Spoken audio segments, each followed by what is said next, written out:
السلام عليكم، نتمنى ان شاء الله تكونوا كاملين على خير. اليوم بغيت نتقاسم معكم هذه الصباغه الطبيعيه باللون الماغون او اللون البني. هذه الصباغه هذه الصراحه غادي تبقى معتمده عندكم، يعني بالنسبه للناس اللي كيبغيو الشعر ديالهم ماغون وعندهم الشيب. تيقوني راه من الاستعمال الاول كتعطيكم النتيجه وكتبقى معتمده عندكم. بالنسبه للناس اللي بغاو شعرهم مفتوح، اكيد ان شاء الله الا كانت تحت الطلب ديالكم نحط لكم ان شاء الله الوصفه.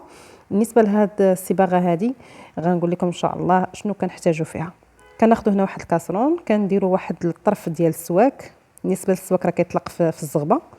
هنا غندير واحد 10 ديال القرنفلات اولا 7 على حسب الطول ديال الشعر ديالكم، معلقه ديال اتاي يعني ولا الشاي، معلقه ديال القرفه. غنزيدوا واحد الكاس ديال الماء وغنخليوها في البوطه كتبدا تغلى حتى ينقص الماء اللي درنا، يولي غير نص كاس اللي غنخلطوا به الوصفه. بالنسبه للحنه، هنا عندي وراق غادي نطحنها دابا قدامكم. كنحتاجوا 2 معالق كبار، 2 معالق ديال الريحان، اوراق الريحان، 2 معالق ديال اوراق السدر. غنطحنهم بثلاثه بهم. هذا هو القوام اللي كنحصلوا عليه. صافي هنايا هذاك الماء راه هو وجد، غادي نصفيوه وان شاء الله قبل ما نصفيو داك الماء غادي نزيدو هنا واحد المعلقه ديال قهوه سريعه الذوبان نيسكافي. ها انتم كما كتشوفوا كنحصلوا على هذا القوام. هنا كنشوفوه تبارك الله اللون ديالو باين. غنخليوه غير يدفى شويه، غنبداو نخلطوا ديك الحنه واوراق السدر واوراق الريحان. بالنسبه للحنه الصراحه كتعطيكم واحد اللمعان في الشعر، وفي نفس الوقت كتعالج لكم البصيله ديال الشعر وكتطول لكم الشعر. بالنسبه للناس اللي عندهم شعرهم رطب راه هذه الوصفه هذه اكيد غتليق لكم. حتى بالنسبه للناس اللي عندهم شعرهم ناشف غير عطيوه الدهين، يعني من مور هذه الوصفه هذه دهنوا الشعر ديالكم مزيان.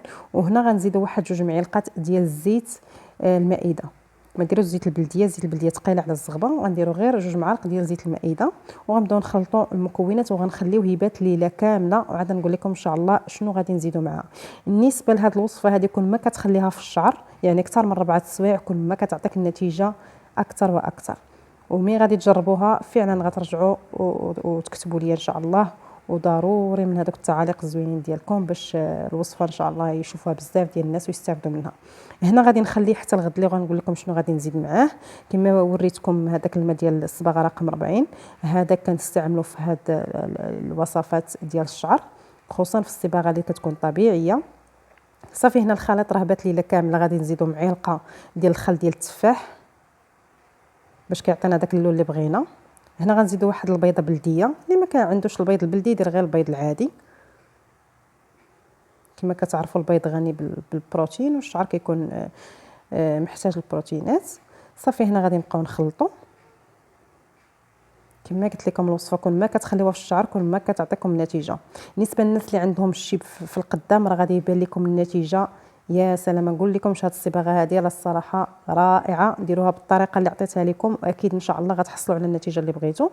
صافي هنا من حركنا هذاك البيض غادي نزيدو هنايا معلقه ديال الماء ديال الصباغه. راه كيدير 10 ديال الدراهم وتبارك الله كيدير لك شحال وكتستافدي منه فيما كتبغي تخلطي هذه الخلطه راه كتلقيه.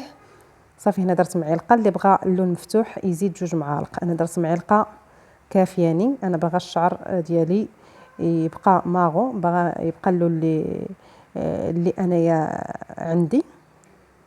هذاك الشيء ما بغيتش نزيد نفتحو بزاف. واللي بغات شعر زعر اولا الشعر اشقر ان شاء الله نحط لكم صباغه طبيعيه. بالنسبه لهاد الصباغه كديرها مثلا هكا في 10 ديال الصباح كتغسليها حتى 5 ديال العشيه باش كتعطيك النتيجه. واللي جربتها ترجع تكتب ليا بالصحه والراحه. واللي بغات شي صباغه ديال اي لون ان شاء الله نحطها لكم. وما تنساوش ديال التعاليق الزوينه ديالكم وواحد لايك.